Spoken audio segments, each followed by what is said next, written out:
Welcome to this rest day flow. This is a recovery workout for athletes or people that are just looking to have a gentle movement practice. So we're just going to move through a series of postures. We're going to push a little bit, but not too much. As I said, it's perfect for days when you're just looking to rest or athletes that are just looking to recover. So when you're ready, meet me in a hands and knees position and let's find our moment to move.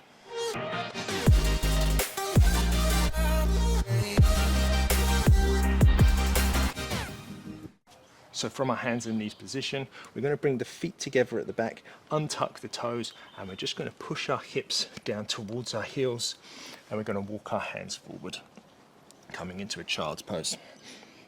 Now from your child's pose, you're just going to stretch out through the arms. You may want to walk the hands a little bit further forward.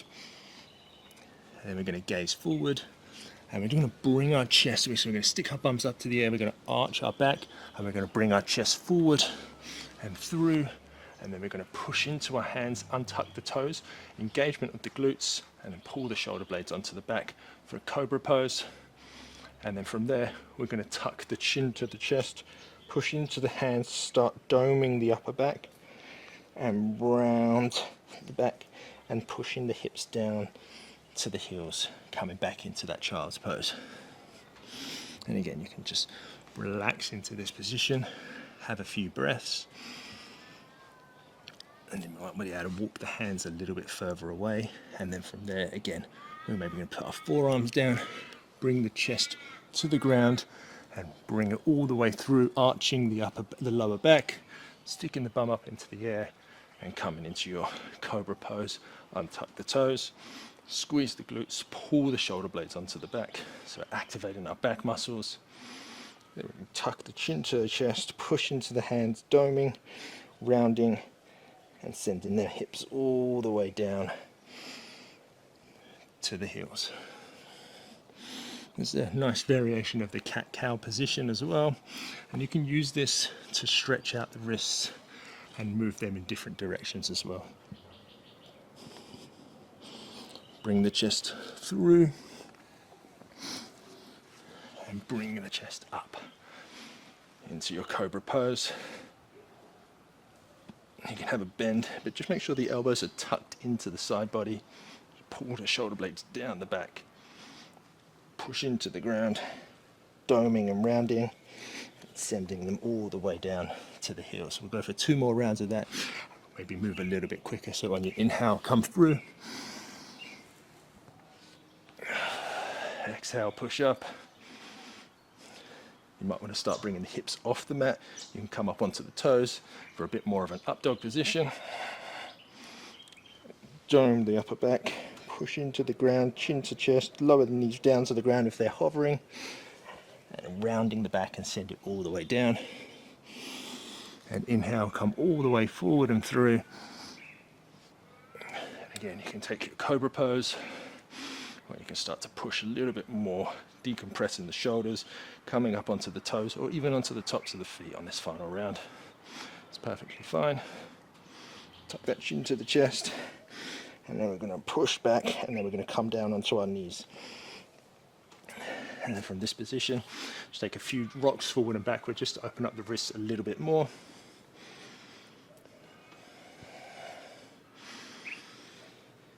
And then from there, we're going to extend the right arm away, extend the left leg away, and then we're going to bring that knee into the chest to touch, and then extend it away, holding. Make sure there's no arch in the upper back, in the lower back. You want to try to keep that spine neutral.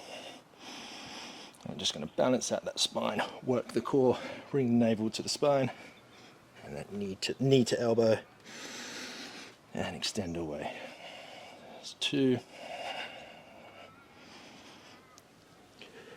3 on the inhale, extend away. That's 4,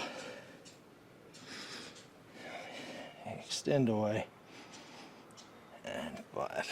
Navel to the spine, extend away.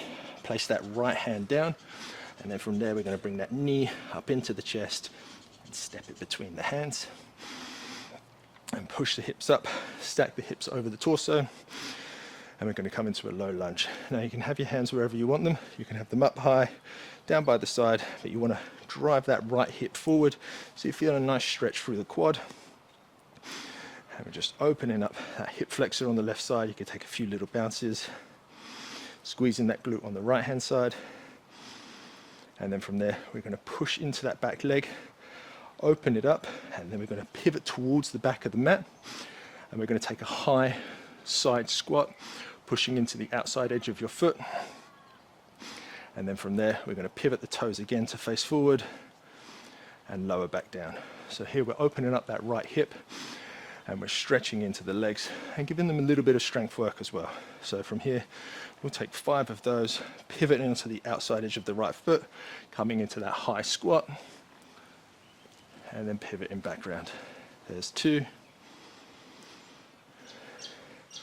3, open up, pivot around, high lunge, high Cossack squat. 3, pivot the feet to face forward, and then lower the knees down to the ground. 4, you might start feeling it on the thigh of the right leg. It's perfectly fine. As I said, we're still looking to do a little bit of a workout, but it's just a little bit more on the gentler side. 4, and then push back up, spin around, flossing out those hip joints. And then from there, we're going to pivot back around, lower back down to the ground, place the hands down. And then from there, we are going to pivot that right knee in, extend that left leg away. I'm going to spin around, face this way so you can see more of what I'm doing. Pushing into the outside edge of the left leg, and then we're going to stretch that right arm up and overhead for gate pose. You can then place your left hand on the outside of your left leg, and we're just stretching out this side of the body. And then from there, we're going to place that right hand down and out in front of you. You might want to jockey that left knee back just a little bit. Now I like to have my foot at a 45-degree angle, or my knee at a 45-degree angle, pushing into the outside edge of the right leg, pushing into the ground, bringing the torso up and over, and we're going to stretch out for a modified version of side plank. A little bit of unevenness there, so make sure you keep your focus. Push into the ground, bring that the right side of the body up and in, navel to the spine, tailbone tucked. And then from there, we're going to gaze down to the ground, and we're going to thread that left arm underneath the right for a thread the needle pose. And then we're going to push back up into that side plank. If you want a toy with bringing that right leg up, you can. Otherwise, keep it at that 45-degree angle and thread the needle once again. Balance is a little bit tricky, but keep your focus. Inhale up. Again, option to push into that left leg and float the right. Depending on how you're feeling in your recovery. 4, I'm going to float. Place the knee back down. Come underneath.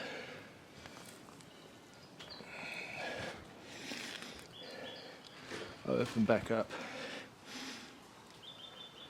And place it back down. Thread the needle one more time. Maybe last a little bit longer in this stretch through the side body. And then we're just going to place the left hand down next to the right. Place that left foot down, and then we're going to swing that right foot around, and we're going to come back into our high plank. Now, from this position, we're just going to take a gentle push back into our upward facing dog. Downward facing dog, may I say. So we're now stretching out the shoulders. You can take a bend in your knees, and we're going to take a few of those. So we're going to spin the eyes of the elbows to face forward, push the hips up to the sky, and then you may be able to slowly lower your heels towards the ground. My heels don't touch, and that's fine. That's just my proportions. Yours may be the same, or you may have your heels onto the ground. Either way, from there, we're going to roll the spine forward, coming into our plank pose. Now, if you want to place the knees on the ground, do so. Still dome in the upper back, squeezing the tailbone, bringing that navel to the spine.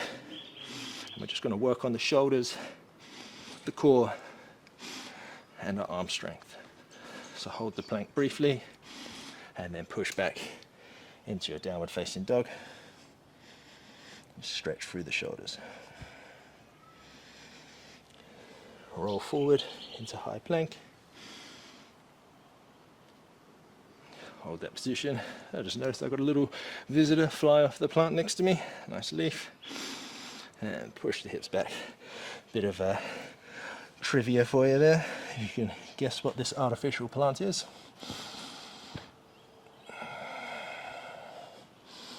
Roll forward into your high plank.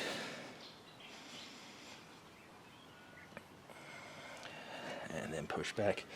We'll just move a little bit quicker here. And again, we're just flossing out the shoulders, stretching them, strengthening them. You still want to push into the ground. Grip the mat with your fingertips. Squeeze the glutes, bring that navel to the spine. And we'll push back into our downward facing dog.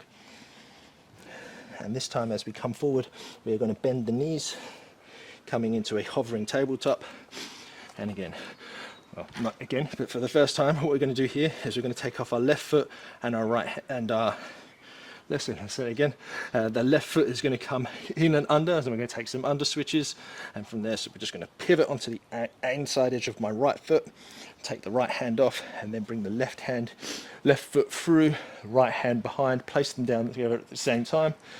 Take a bend into the knees so you're in a crab position, and then we're going to push up to the sky for a tabletop, and then we're going to come back, and then we're going to bring that left leg under and through, spin back around into your hovering tabletop. So we'll just take 3 of those and bring the knee through. If you want to place that knee onto the ground, you can slide it through that way and then place the foot and the hand down at the same time.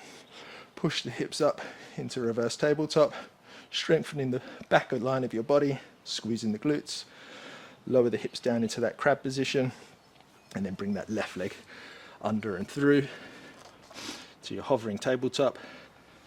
And then we'll swing through one more time into your reverse crab position. Push the hips up, shoulder blades onto the back, glutes engaged, and we'll lower the hips back down, bring the knee through, and back to the hovering tabletop position. And then from there, we're going to step our right foot through.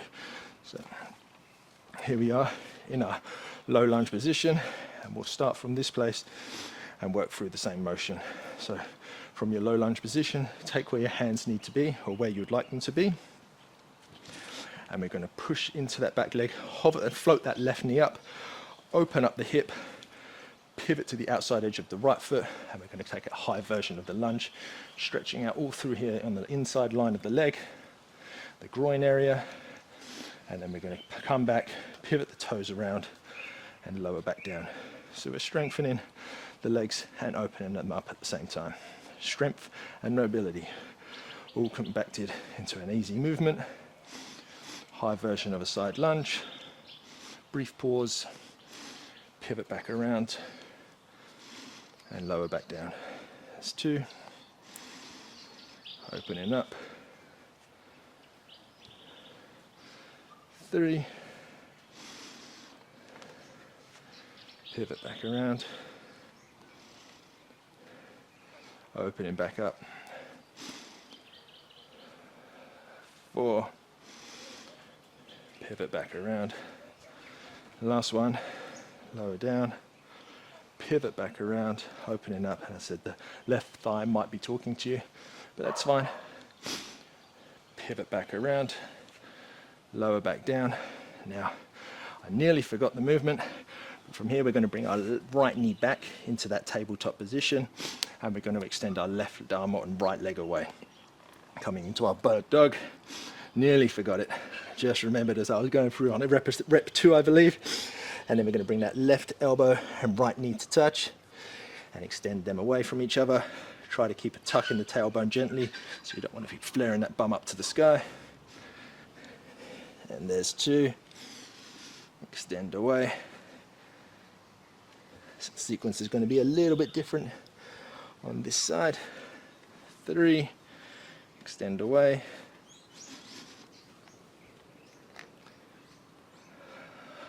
4. bring them back to touch, and 5, extend away, hold it, and then from there we are going to bring the right foot forward. I'm not sure how we're going to do this, but we're somehow going to switch our legs however you choose to do so. And this time we're going to bring the left leg underneath at that 45-degree angle and bring in the right arm up to the sky. And again, I'm going to spin around so we're facing the way that you can see what I'm doing a little bit better. And then arm right up now to the sky, 45-degree angle. And then we're going to thread that needle and bring that right hand underneath the left, stretching through the side body and coming back up into your side plank. And again, you push the hips up to the sky, bring the navel to the spine, and if you choose to float that leg, maybe coming onto the tiptoes, and then we'll push back down and thread the needle, stretching out through that side body, opening up. Float the leg, lower it down, and thread the needle. Opening up, float the leg, lower down, and bring the right hand under. Push back up. Last one, I'm going to float that leg again. You can keep it down. And then we'll thread and we'll hold this position just a little bit. Just stretch out through that right side body. And I'm going to come back up. And then from there, I'm now going to take the gates pose, which we did first the other side round. And then just going to bring the right arm down the right leg. And I'm going to bring that left arm up overhead, stretching out all through here on the outside line of the right side of the body.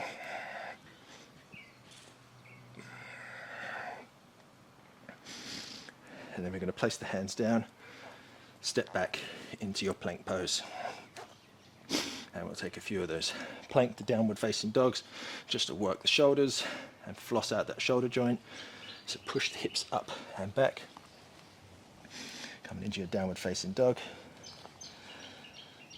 And then roll forward. Coming into your high plank, squeezing the glutes, engagement. Navel to the spine and push back.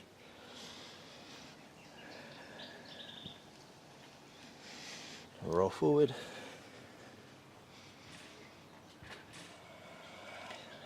Three. And push back. Try to tuck that tailbone under. Fire up the legs by squeezing the midline. Keeping engagement, shoulder blades down the back again, eyes of the elbows spin forward and push back. Stretching out through the calves and the hamstrings by pushing the hips up to the sky. And then we're going to roll forward, coming into our high plank. You may want to walk the knees in, and then we're going to push back into our hovering tabletop. And then from there, we're going to go onto the right hand, left foot. So we're going to bring this right knee underneath the body and around, coming into your crab position. Again, you can drag that right knee across the mat. And then from there, we're going to push the hips up to the sky, coming into your reverse tabletop. And then we're going to lower back down and then bring that right leg under and around, hovering tabletop. And there's 2. Back through, up to the sky, and lowering back down, and through, hovering tabletop, navel to the spine, tailbone tucked. Inhale, thread that knee through, place the hand and the foot down at the same time, hips up to the sky, and then lower back down, knee under and through, hovering tabletop. And then we're just going to lower the knees down to the ground. Have a little shakeout. And there it was. A gentle rest day flow.